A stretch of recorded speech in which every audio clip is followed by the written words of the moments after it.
ini master slave, terus kita buat, nah ini slave, ini master.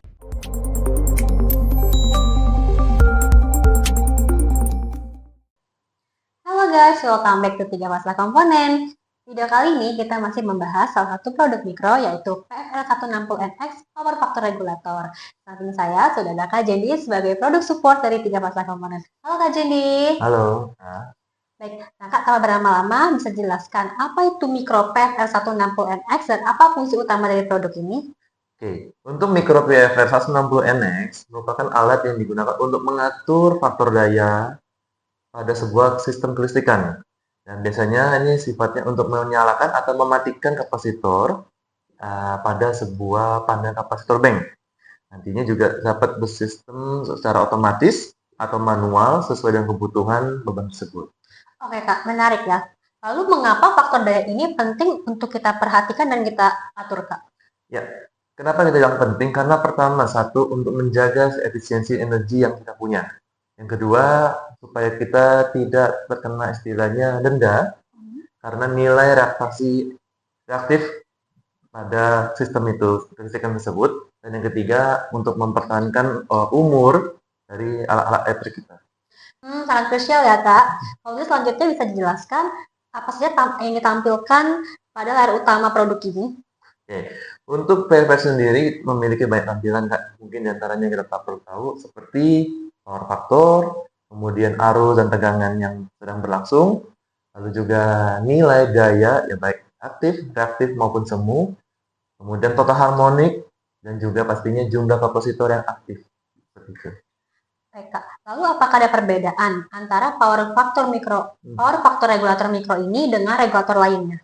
Baik, untuk mikro PFR ini sendiri memiliki tambahan ya Kak. Mungkin kita bisa lihat di sini ada dua perbedaan. Yang pertama generasi 1 dan generasi kedua. Untuk generasi 1 sendiri sifatnya dia stand alone. Jadi sifatnya untuk hanya pengaturan pada dirinya. Tetapi berbeda dengan generasi kedua di mana ada tambahan. Yang pertama adalah komunikasi secara Modbus RS485. Jadi kita bisa tarik datanya. Yang kedua, komunikasi untuk kombinasi dua unit menjadi satu sistem yang kita sebut sebagai master dan slave. Yang artinya kita bisa buat dia sampai 32 step seperti itu. Dan yang terakhir juga tambahan dengan output kontak. Jadi di mana bisa kita tampilkan untuk alarm dan juga untuk kebutuhan fan atau kipas panel jika kapasitornya on. Ini master slave, terus kita buat ini slave, ini master. Terus kalau saya lagi balik, ini itu doang sih. Seperti itu. Baik Kak, nah dan terakhir nih Kak, apakah ada hal penting yang harus dimasukkan ke dalam konfigurasi parameter ini? Baik, untuk konfigurasi saya rasa seperti regulator umumnya, yang pertama kita harus mengatur rasio CT-nya sendiri, kemudian dari frekuensi, kemudian juga rasio kapasitornya, dan mungkin masih ada hal-hal lainnya juga bisa kita sebutkan.